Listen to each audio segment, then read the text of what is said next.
बिस्मिल्लाहिर्रहमानिर्रहीम। अस्सलाम वालेकुम। मैं हूं बुशरा सदीकी, आप देख रहे हैं मेरा यूट्यूब और फेसबुक चैनल। जी, केपीके तो छा गया है। शेर अफजल ने पूरे केपीके को जगा दिया है। बस अनाउंसमेंट होने की देर है और जो लोग केपीके में उस कन्वेंशन पे, कहने को तो कन्वेंशन है लेकिन जलसे से भी बड़ी कोई सूरत अख्तियार किया हुआ होता है उनमें कन्वेंशन में, तो लोग ठीक ठाक निकाल चुके हैं। शेर अफजल बड़े कामयाब रही है, उनकी जो भी पॉलिसी उन्होंने अपनाई थी केपीके के हवाले से।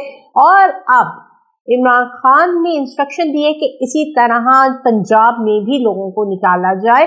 और अब होने जा रहा है पंजाब में दमादम मस्त कलंदर, क्योंकि अगर शेर अफजल साहब ने इसी तरह कामयाब हो गए पंजाब में निकालने के लिए तो नून लीग का क्या बनेगा। अच्छा, इनकी स्ट्रैटेजी बड़ी अच्छी है।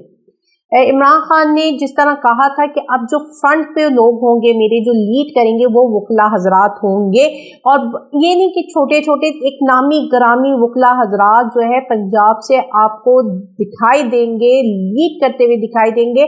और आप ये मत समझिएगा कि ये सिर्फ शहरों तक ही हमारा ये यहाँ रहेंगे, बल्कि देही इलाकों में भी उनका पूरा टारगेट है। क्योंकि लोग कहते थे कि पीटीआई देही इलाकों में मौजूद नहीं है, देहातों में, छोटे छोटे गाँव में ये मौजूद नहीं है। लेकिन अब आप देखेंगे कि जिस तरीके से उन्होंने अपनी पॉलिसी या अपना कोई स्ट्रैटेजी डिफाइन किया है जिसमें वकला बरादरी लीड करेगी, और उनका पहला जो मोटो होगा या पहला जिसे आप कह लें कैंपेन होगी, वो लोगों को अवेयर करना होगा, लोगों को बताना होगा कि ये तुम्हारे हक है, क्या तुम्हें तुम्हारे हक मिल रहे हैं, क्या तुम अपने हक के लिए आवाज उठाना चाहते हो। अगर आवाज उठाना चाहते हो तो हमारे साथ निकलो, आओ हमारा साथ दो। क्योंकि देखिए, इस मुल्क को बचाने वाला कौन है और इस मुल्क को क्यों जरूरत है, कि इस मुल्क के लिए क्यों कह रहे हैं कि बस अब ये मुल्क खत्म हो रहा है, क्यों? क्योंकि इसमें रूल ऑफ लॉ नहीं है।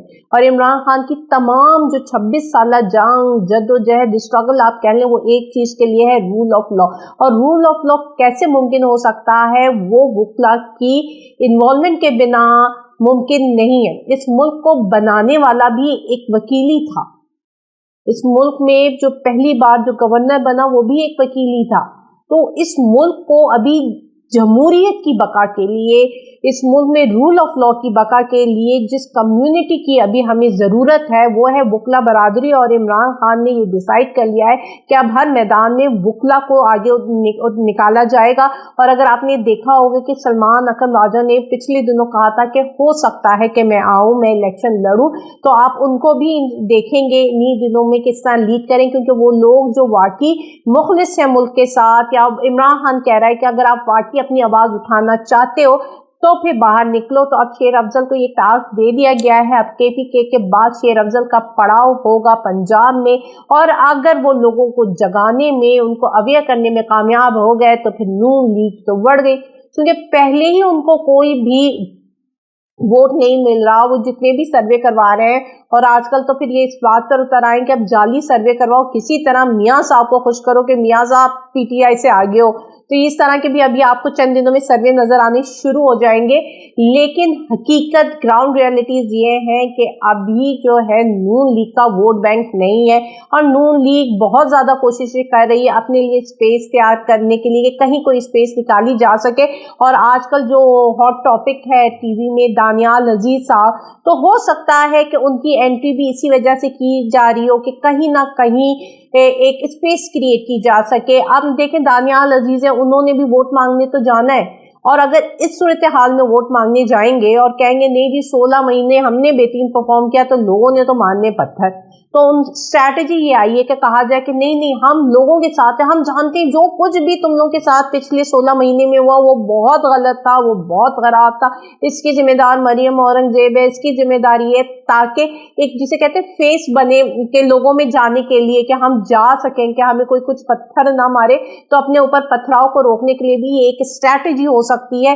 क्योंकि अल्टीमेटली तो अगर तो बात ही हो ना कि दानियाल अजीज इतना सब कुछ कहने के बाद नून लीग के टिकट से ना इलेक्शन लड़े, तो हम कहें कि हाँ जी ठीक है, ये सही बात कह रहे हैं, ये हक के साथ हो गए। लेकिन अगर इन सब के बावजूद भी वो नून लीग के उससे इलेक्शन लड़ते हैं और ये कहते हैं कि मियाँ साहब इन लोगों की बातों में आ गए, मियाँ साहब तो सच्चे थे, तो इसका मतलब ये है कि एक कोशिश की गई है कि स्पेस क्रिएट करने की। लेकिन الزامات سنگین ہیں. اگر پی ٹی آئی اس کو کیش کروانا چاہے تو میرا نہیں خیال کہ پی ٹی آئی مایوس ہوگی، کیونکہ جیسے انہوں نے کہا کہ فورن فنڈنگ کیس جو ہے وہ نون لیگ کا اسپانسرڈ ہے. تو آپ یہ دیکھ لیجئے نا کہ وہ جو سارا نیریٹو نون لیگ کی اپنے سیاسی جو بھی تھی، ابھی جتنا بھی ان کا سیاست چل رہی ہے وہ اپنی کارکردگی پر تو چل ہی نہیں رہی ہے نا، وہ تو P T I Imran Khan پر انگلیاں اٹھانے پر چل رہی ہے. کسی طرح یہ ثابت کیا جائے کہ پی ٹی آئی غلط ہے، عمران خان جو ہے ایک بہت بدکردار شخص ہے، وہ جو ڈیزرو نہیں کرتے لوگ اس کو، تو اس لیے اس نیریٹو پہ کام کریے. نون یہ نہیں کری ہم نے یہ کیا، ہم نے ایسا کیا، ہم نے ملک کے خاطر یہ کیا. اس کے پاس کچھ ہے ہی نہیں، اس کے پاس صرف چونن یہ ہے کہ دوسرے کو گندا کرو، اور وہ دوسرے کو گندا کر رہی تھی. تو اب اگر اس طرح کا جو ان کا چورن تھا کہ جی فورن فنڈنگ والا ہو گیا، یا پھر انٹرا پارٹی پہ مریم اورنگزیب آ کر جتنا بول رہی تھی، پریس کانفرنسز کر رہی تھی، تو وہ تو دانیال عزیز نے سارا لپیٹ دیا ہے کہ وہ کہہ رہے ہیں یہ تو سارے اسپانسرڈ ہے. مطلب یہ سارا آرگینک نہیں ہے، یہ سارا کریٹ کیا گیا ہے پی ٹی آئی کو بدنام کرنے کے لیے. اس سے پہلے شاہد خاقان عباسی، مفتہ اسماعیل بھی مارکیٹ میں آ چکے ہیں اور نون کے خلاف جا چکے ہیں. اب دیکھنا یہ ہے کہ ان کے آنے کی وجہ سے یا دانیال عزیز نون کے لیے کوئی اسپیس کریٹ کر سکتے ہیں، یا یہ نون کے لیے نقصان ثابت ہوگا. یہ تو آنے والا وقت آپ کو بتا ہی دے گا، کیونکہ ابھی تو جسے کہتے ہیں عشق کے امتحان اور بھی ہیں، بڑی پلاننگ چل رہی ہیں. پہلے سنتے آئے تھے کہ بلاول بنے گا وزیر اعظم، لیکن زرداری صاحب نے کہا نہیں، ابھی تو وہ چھوٹا بچہ ہے اس لیے یہ بن نہیں سکتا، تو اب میں ہی ہوں جو کسی نے کچھ کرنا ہے. تو اب یہ جتنا آپ نے دیکھا تھا نا 16 مہینوں میں سب نے مل کر کھڑے ہو گئے تھے، یہ تمام اتحاد اقتدار کی وجہ سے جو ہے اکٹھے ہو گئیں گے. اب الیکشن آ رہے ہیں تو یہ کہہ رہے ہیں کہ جب ہم اس وقت اکٹھے تھے تو ہمیں ابھی بھی اکٹھے ہیں، ہمارا حصہ دو کہ ہم نے تمہارا ساتھ دیا. تو اب ایک بندر بانٹ سی لگی ہوئی ہے، اور تمام جماعتیں، صرف یہ نہیں کہ نون اور پیپلز پارٹی، ظاہر سی بات ہے میجر چنکس تو انہوں نے اپنی پا سکنے، لیکن تمام پارٹی اور جتنے بھی کارکن ہیں اور جتنے بھی ابھی ٹکٹ ہولڈرز نون کے اپنے، پیپلز پارٹی کے اپنے اور ایم کیو ایم کے اپنے ٹکٹ ہولڈروں کے درمیان بھی آپ ایک لڑائی، ایک بندر بانٹ دیکھیں گے، کیونکہ وہ کہیں گے یار ہم نے تمہیں اس 16 مہینے میں سپورٹ کیا ہے تو ہم تو ڈیزرو کرتے ہی کرتے ہیں. اور پھر وزیر اعظم جسے کہا جا رہا ہے کہ نواز شریف کو چنتخب کر لیا گیا ہے، تو سننے میں آ رہا ہے کہ نئی پلاننگ سامنے آئی ہے، کیونکہ زرداری نے کسی بھی طریقے سے سندھ نہیں بچانا ہے. اس کو چاہیے کچھ ملے نہ ملے سندھ تو مل جائے، اس کی گارنٹی کے لیے اس نے ایک اور جو اسے کہتے ہیں نا پاسا پھینکا ہے، کیونکہ اس سے پتہ چل گیا ہے کہ جو طاقتور حلقے ہیں وہ ابھی نواز شریف کے ساتھ ہیں، اور وہ نواز شریف کو کسی بھی صورت میں وزیر اعظم بنائیں گے. تو اس نے کہا ٹھیک ہے یار، میں تمہیں ایز اے وزیر اعظم، as a prime minister accept کرتا ہوں، ہم دوست ہیں، بھائی ہیں، کیوں نہیں. تو اب جب تم وزیر اعظم ہو تو مجھے صدر ہی بنا دو. تو اب وہ چاہ رہے ہیں کہ میں صدر بنوں اور وزیر اعظم کی کرسی میں بیٹھے نواز شریف، وہ بھی صرف 3 سال کے لیے، کیونکہ یہ تو ہمارے ملک کی ریت ہے کہ ہم 3 سال سے زیادہ کسی وزیر اعظم کو چلنے نہیں دیتے، کچھ نہ کچھ کر کے نکال ہی دیتے.